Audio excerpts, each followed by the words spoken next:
आज की कहानी की शुरुआत में महिला ने प्रोफेसर से कहा कि क्या आप मुझे एक शरीर दे सकते हैं? मैं एक औरत हूँ। प्रोफेसर कहता है, आपका कोई शरीर नहीं है। अगर मैं आपके खूबसूरत सिर के नीचे एक पुरुष का शरीर रख दूं, तो क्या आप एक बार फिर पुरुष सुख का आनंद नहीं ले पाएंगी? मिस कभी एक लोकप्रिय महिला थी। अपने अस्त व्यस्त निजी जीवन के कारण उन्होंने गलत व्यक्ति को नाराज कर दिया और उन्हें चाकू मार दिया गया। उनका सिर्फ सिर ही बचा था, लेकिन प्रोफेसर ने उनके मस्तिष्क की तरंगों को पुनः सक्रिय करने वाले उन्नत उपकरणों का उपयोग करके उसे पुनर्जीवित कर दिया। प्रोफेसर मिस के आकर्षक चेहरे के अनुरूप एक आदर्श शरीर ढूंढना चाहते थे। एक दिन एक भोज में भाग लेते समय उन्होंने प्रसिद्ध मानली को देखा और तुरंत उनकी ओर आकर्षित हो गए। सिर प्रत्यारोपण प्रयोग को तेज करने के लिए उन्होंने मानली की हत्या करवा दी, जल्दी से उसका शरीर हटा दिया और उसकी जगह एक भूतिया महिला की लाश का इस्तेमाल किया। प्रोफेसर को एक संतोषजनक शरीर मिलने के बाद आखिरकार रोमांचक सिर प्रत्यारोपण शुरू हुआ। सिर का टांका तो आसानी से लग गया, लेकिन डॉक्टर बहुत उलझन में था। वह इतना छोटा है, शरीर तो सही सलामत है। प्रोफेसर ने उसे ऐसी नजर से क्यों देखा? सहायक जानता था कि उसे सवाल नहीं पूछने चाहिए। रात के ब्रेक के दौरान वह बेचैनी महसूस करते हुए करवटें बदलता रहा। वह चुपके से जांच करने के लिए प्रयोगशाला में वापस गया। अचानक उसने एक और सिर देखा, मानली। उसने उससे सवाल करने की कोशिश की, लेकिन नौकरानी ने उसका मुंह बंद कर दिया। उसे लगा कि वह चुप हो जाएगा, लेकिन नौकरानी ने उसे भगा दिया। जब उसकी नजर प्रोफेसर पर पड़ी, जो चिंतित होने का दावा करते हुए आ रहा था, तो वह खड़ा हो गया। मिस, जिनकी अभी अभी सर्जरी हुई थी, को फिर दूसरी तरफ ले जाया गया। मानली के प्रेमी ने महिला के शरीर पर भ्रूण देखा और समझ गया कि वह नहीं है। जांच में मदद के लिए एक निजी जासूस को नियुक्त किया गया। तब तक मिस पूरी तरह ठीक हो चुकी थीं, लेकिन उनकी गर्दन का निशान नहीं गया। प्रोफेसर ने उसे रेशम और सोने से ढकने का निर्देश दिया। प्रोफेसर की मेहरबानी का बदला चुकाने के लिए उसने उससे शादी करने की योजना बनाई। उस महिला का अपने शरीर से उसका बदला चुकाने का प्रयास प्रोफेसर बोलन को और भी ज्यादा परेशान कर रहा था। तुम मेरे चरित्र के लिए जहर हो। मिस 5 बेटियों वाले परिवार में पैदा हुई थी। वह अपने शरीर से ही एहसान चुकाएगी। अगर प्रोफेसर नहीं मानते तो भूल जाओ। इस समय वह घर जाने के लिए बेताब थी, लेकिन प्रोफेसर उसे जाने नहीं दे रहे थे। आखिरकार उसकी मौत के बारे में बहुतों को पता था और प्रोफेसर इसे सार्वजनिक करने को तैयार नहीं थे। मिस अपने बेचैन दिल को काबू में न रख सकीं और प्रोफेसर के ध्यान न देते हुए वहां से चली गईं। वह तुरंत अपने पूर्व साथी पिंक को ढूंढने चली गईं। हालांकि वह पहुंच से बाहर लग रहा था, लेकिन वह मिस से इतना प्यार करता था कि उसकी मौजूदगी में भी वह अपने गुस्से को महसूस किए बिना नहीं रह सका। मिस के बार बार समझाने के बाद वह धीरे धीरे शांत हुआ और उसकी प्रेमिका आखिरकार जिंदा हो गई। जब पार्टनर को पता चला कि मिस नाइट क्लब में वापस आना चाहती हैं, तो उसने तुरंत अपना सारा पैसा उन्हें होस्टेस का पद वापस दिलाने में लगा दिया। वह मंच पर इतनी तेजी से नाच रही थी कि उसे नीचे बैठे दर्शकों के गंभीर भावों का एहसास ही नहीं हुआ। वह मानली के प्रेमी द्वारा नियुक्त एक सच्चा जासूस था।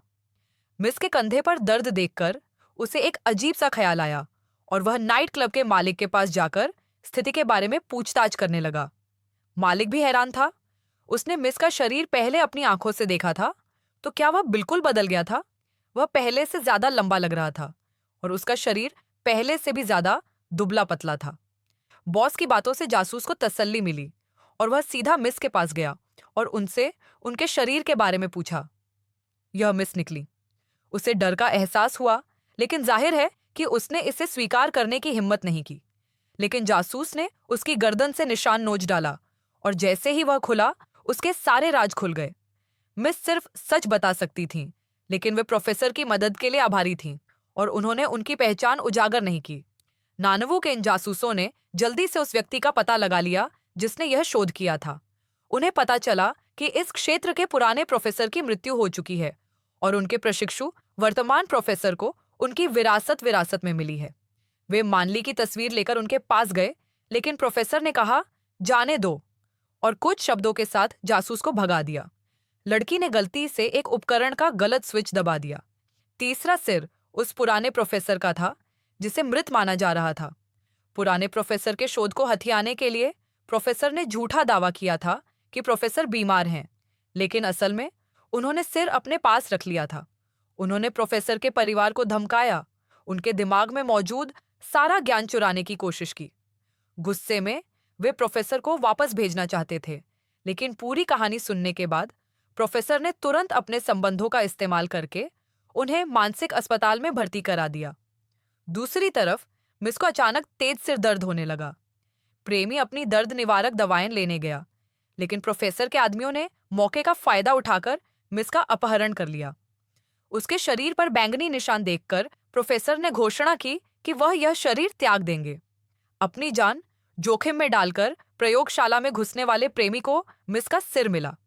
मिस निर्दोष लोगों की जान लेने को तैयार नहीं थीं, इसलिए उन्होंने प्रेमी से उन्हें बचाने में मदद की गुहार लगाई। अपनी प्रेमिका की इच्छा पूरी करने के लिए वह मानसिक अस्पताल गए। हालांकि वहां पहुंचने पर उनके सहायक को प्रोफेसर के पहरेदारों ने देख लिया और उन्हें भागने पर मजबूर कर दिया। अपने आकर्षक रूप और शानदार अभिनय कौशल का उपयोग करके उन्होंने मानसिक अस्पताल में सफलतापूर्वक घुसपैठ की और अपने सहायक के साथ भाग निकले। इस समय प्रोफेसर एक अकादमिक सम्मेलन आयोजित कर रहे थे।